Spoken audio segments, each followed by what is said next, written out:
Welcome to the Women Inspire Aspire podcast.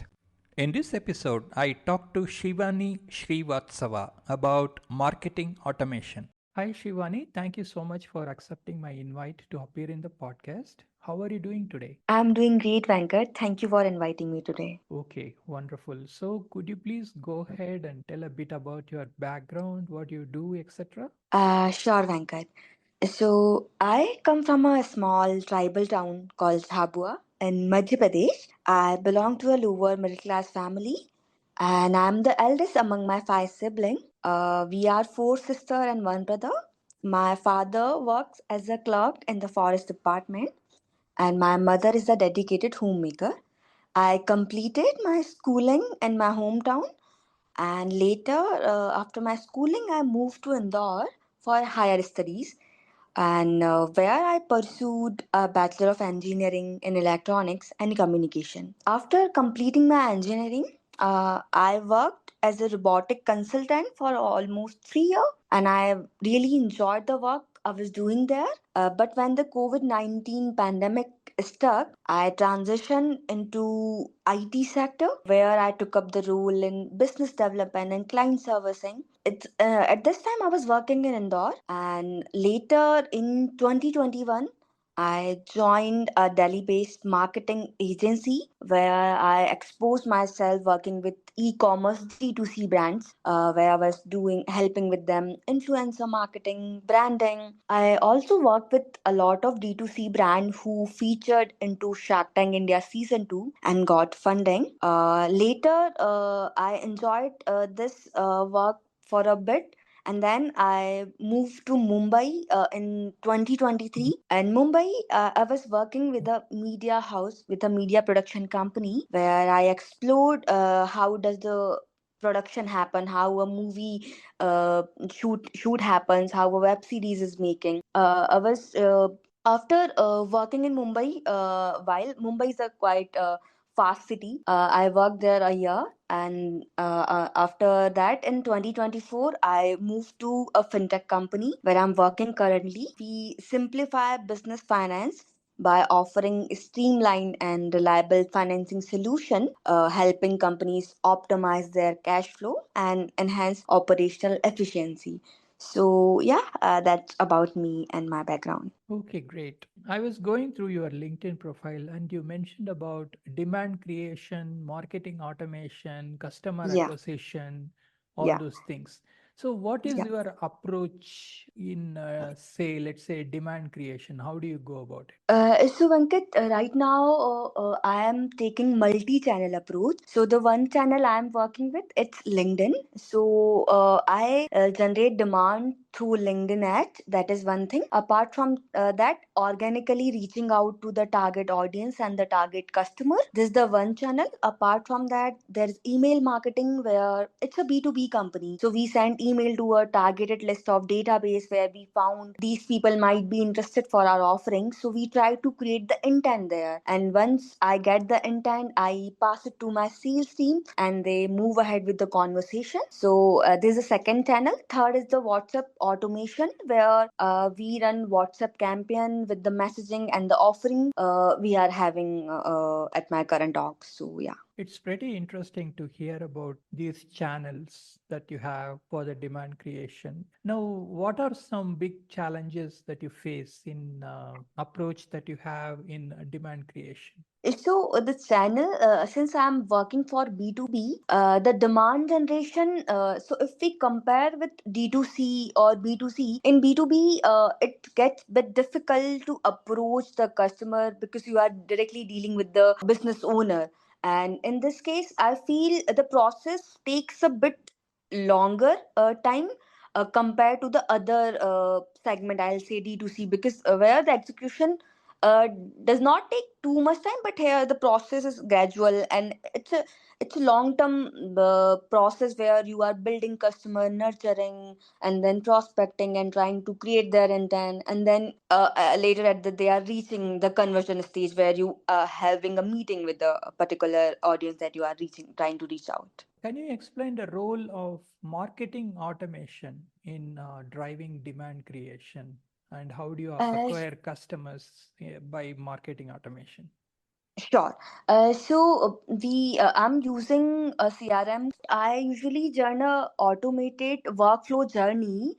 I create a workflow journey of a week where I have selected a database and I have put my content based on the response. So let's suppose I am reaching out to you. I have sent out an email and you did not open my one email. So I have given a logic to the workflow where if Venkat has not opened my email, he should be getting my another email. And in case you have opened the email but you have not clicked the CTA call to action, you will be getting another email. So the journey goes till 3 to 4 messaging till the customer respond to it or till the target audience respond to it. So in that case, it become more efficient to reach out more and more customer and to create more volume. And hence, if the volume is more, you can get more lead out of it. You have the higher chances. Wow, that sounds pretty Yeah. interesting. Yeah. So, what are some common mistakes that businesses make when implementing marketing automation and how they can be avoided?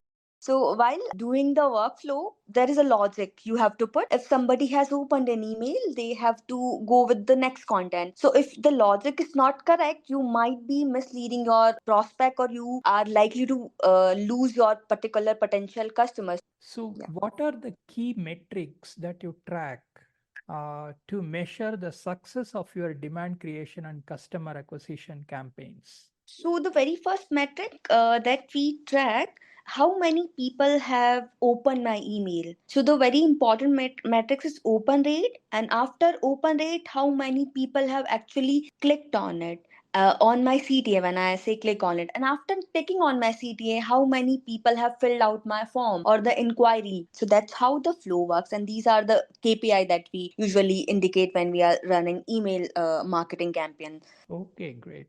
So, in your opinion, what are the most important skills and qualities for someone who wants to succeed in the field of demand creation and marketing automation? I'll say one of the most important skill, you have to be very good with research of your target group. Secondly, your decision should be based on the database, not on entirely what do you feel as an individual. Lastly, but most important, try to understand your audience. What are they want, what they need, what they desire, and then try to make a campaign out of it. So these are the important skill set I feel. Okay, so how do you do the research? Let's say you send out emails, but nobody is responding. How do you find out what they want? So the journey began, Venkat, from building the database. So let's suppose I am reaching out to a B2B consumer, B2B manufacturer. I have to come up with the database where I can have the email address, verified email address. So there are multiple tools that you can get verified email address. You can fetch verified email address via LinkedIn, or you can outsource it. So once I have a good database, I'll be filtering out the database, I'll be checking out the legitimacy, I'll be keeping the hygiene level, and at the same time, that's the one of the thing that is happen on the automation part. If we are going organically, let's suppose I'm reaching out to somebody directly on LinkedIn, I have to have the whole data of the target group. Let's suppose I'm reaching out to a CFO, the list has to be there and the content flow how it's going to be there and the response based on the customer response. So yeah, that's one of the part of the research. Interesting. What are some emerging trends in the demand creation, marketing automation, and customer acquisition? I think video testimonial has taken a lot of trust when you are trying to reach out to someone. So if you show someone that you have worked with similar industry client and you show them a case study or a video testimonial to them, they are likely to talk to you and have and explore opportunities with you. So this is the one of the trend that I've seen, and it's been working very well for us, and I think it's going to work in the future also. Why do you think video is important? Why not just audio? I feel when you are talking to someone, when you are seeing someone on a video, your attention span and the way they are articulating, video has taken internet. I mean, we all are scrolling on using Instagram and other social media status. So I feel video has more power to grasp your audience. Okay. Is there anything that you want to share to the listeners who want to work in the area of demand creation and customer acquisition, like some kind of tips or advices for the youngsters? I think I'll say only important thing if you want to pursue your career in this field, try to be active with the trends and the research and understand your customer. Most important thing, if you understand your customer, I think you at the end of the day you will be able to figure out the channel you want to reach out. You will be able to figure out how you automate it. But if you do not get your customer, if you do not get your target audience, it will be difficult for you, like whatever sort of work you are doing, it will be difficult for you to grasp them and yeah, create demand out of it. Now, you mentioned about research as an important component of the work, right? So, can you Yeah. elaborate a bit more on how do you do the research? What is your approach towards the research? I know that you collect the Mhm. database of emails Mhm. and all that, Mhm. but Mhm. after collecting the database, how do you go Mhm. about it? Like, how do you Mhm. do your research and analysis? Sure. So I'll take a single channel approach that I'm working right now and which has worked with us. So let's suppose like I'm working on LinkedIn as a channel. So I have curated a list of 30 companies that I want to reach out. And I'll be very sure about the company when they got funding, when they are raising funding. It's mostly available on internet. If you put the company domain name, you will likely to find the detail roundabout what has they work about it, are they profitable or not. So curating a number of people and they are researching about them with the help of internet. You can also use chat gpt. It's very easily accessible tool and everybody can use it. They can put a prompt there that you want to understand how this company has been working, what does their supply chain looks like, how are their business working. So it's easily available on internet. So these are the research helps me. So that's how I even start my day at office. I try to gather as much information about my company. So let's suppose I'm reaching out to a channel of LinkedIn as a content and reaching out to them. If that didn't work out, I might be able to go with email, I might be able to go with WhatsApp, and if I get their number, I go on a call with them. I try to gather their inclination toward my offering and I try to explain with them. So yeah, that's how I've been working with this channel. Okay, wonderful. Thank you so much for sharing all the inputs about your work. Now, let's Thank you. talk about your hobbies and interests. What do you do for fun apart from work? I'll say when I was 5 year old, I started dancing. So be it my colony ka garbas, Navratri, garba, Ganpati. I've been dancing from a very long time, and I wanted to pursue at at the same time. So now I'm a professional dancer. I'm very passionate about it. I conduct workshops where I teach and learn new dance forms similarly, which fuels my creativity and self expression. And the form I've been teaching it's hip hop, Bollywood hip hop, where I try to pick up few Bollywood piece and then merge it with hip hop step. So that's one of the thing I do. Apart from dance, I also enjoy writing. I write short story, poems, which often inspired by my personal experience and the world around me. Writing really helps me reflect and explore my imaginative side. So yeah, these are my interests. Have you authored any book with your stories or poems? I have not published a book yet, but I am planning to it. Like I'm writing it in the phase, like it's ideation is happening. So I think it will take a while, but yeah, I'll be doing this maybe later. Wonderful. It's so great to hear about this. Now, let's Thank you. talk about the societal issues that you care about and what do you want to do about them? Sure. So, Venkat, I strongly believe in promoting healthy habits and raising awareness about avoiding harmful behaviors like smoking and drinking alcohol because these habits not only impact individual health but also ripple through families and communities. And I advocate for spreading knowledge about healthy lifestyle choices and building support system. For this, so far I've been trying to raise awareness among my peers, among my colleagues. But lately I've also started writing about it, and I'm soon going to publish on multiple social media platform that I've been working on. So yeah, these are the thing that really I care about. Okay, very good. Do you have a website where you have a blog or something where you write? I don't have a website, but I often write on Medium, if you heard about the platform. I personally feel that having your own website domain is very good in terms of SEO, and you can share that to any platform. For example, you can share it with LinkedIn, you can share it in, say, platforms like Twitter or Facebook or even Medium. You can share the link of your own blog in your own website. I think that gives more authenticity and curiosity for people to look at things. So, Definitely, definitely. so I would recommend that you have your own website. Sure, sure. It's I think I'll note down your point and I'll soon start working on it. And yeah, you will be the first person I'll show you my website then. fantastic. Okay, great. So we are coming almost to the end of the podcast. Do you have any questions for me? So Venkat, I would like to understand what are the social issues that you really care about. Wow, that's a great question. There are so many things that I care about, but ultimately, the only thing that's bothering every one of us is climate change at this point of time. I'm trying to create awareness as much as possible through international channels, my writing, and things like that. I take part in some literature festivals also. The awareness needs to be more personalized.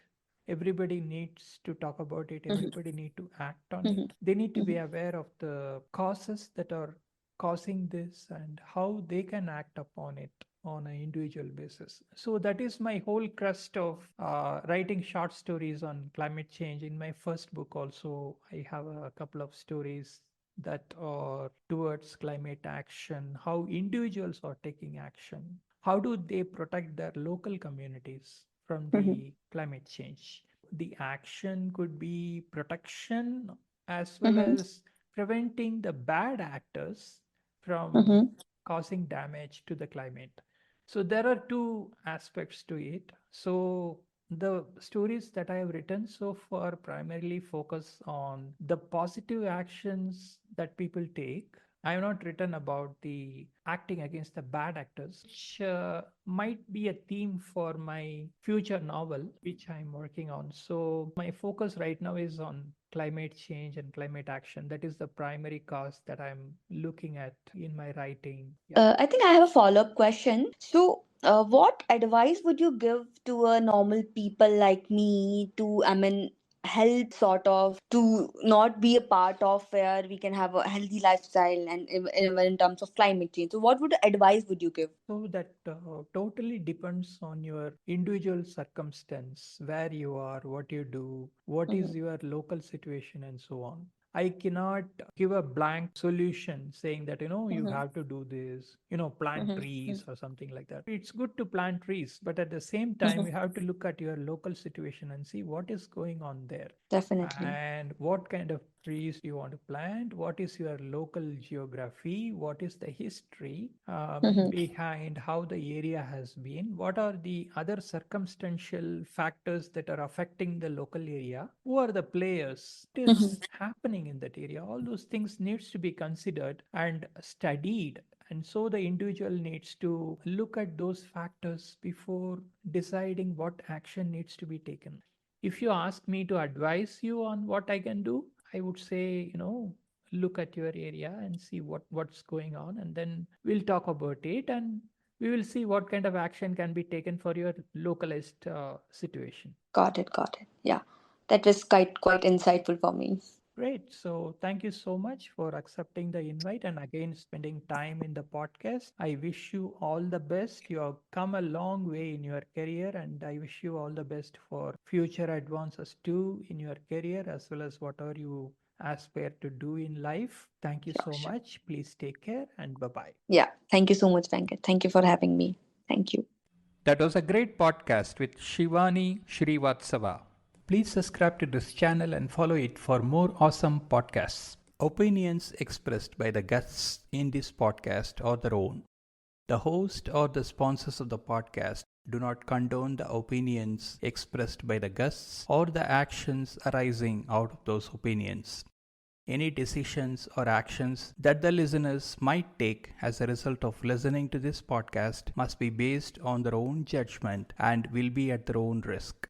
The podcast host or their sponsors will not be held responsible for the consequences of any actions and or decisions taken as a result of any content in this podcast.